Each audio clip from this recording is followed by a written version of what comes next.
Sudanese Prime Minister Abdallah Hamdok survived an assassination attempt targeting his convoy as he headed to work on Monday morning in the capital Khartoum, officials said. Hamdok said he was in good shape and that what had happened would be an additional push to the wheel of change in Sudan, where he heads a transitional government following the overthrow last year of longtime President Omar al-Bashir. Hamdok's government is struggling to manage a severe economic crisis that triggered months of protests against Bashir and continued after his downfall in April. 3 witnesses told Reuters the attack happened near the northern entrance to the Kober Bridge, which crosses the Blue Nile from Khartoum north to the city center, where Hamdok's office is located. The convoy appeared to have been targeted from above, they said. State radio said it had been hit by gunfire and a projectile, while state television said it had been targeted by a car bomb. "I saw the moment of the explosion and the strike came from a high building," one witness said.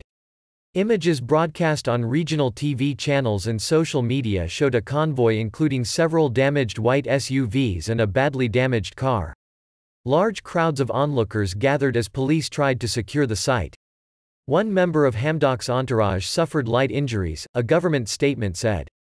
An investigation was launched into who was behind the attack, said Information Minister Faisal Saleh. Terrorist attempts and dismantling the old regime will be dealt with decisively.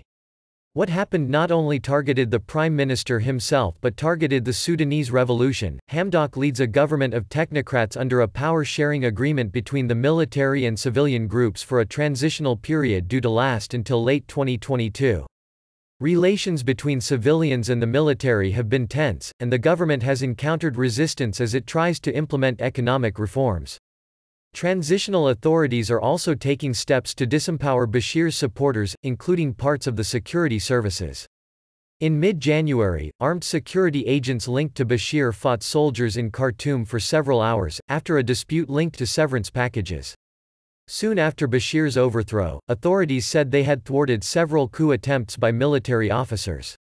The attempted assassination of Prime Minister Abdallah Hamdok is the new episode in a series of coup plots against the revolution. Khalid Omar, a leading member of the civilian coalition that backed last year's uprising, said on Twitter. Hamdok is an economist and former senior United Nations official who is well connected with the international community. Britain's ambassador to Sudan, Irfan Sadiq, called Monday's incident a deeply worrying event which reaffirmed the fragile nature of this transition and the vital role being played by the PM. Thousands of anti-military protesters have held demonstrations in recent weeks to support Hamdok and his government. After Monday's attack, the Sudanese Professionals Association (SPA), which spearheaded the anti-Bashir movement, called for further rallies to display unity and support for civilian rule, and witnesses said crowds had begun to gather around midday.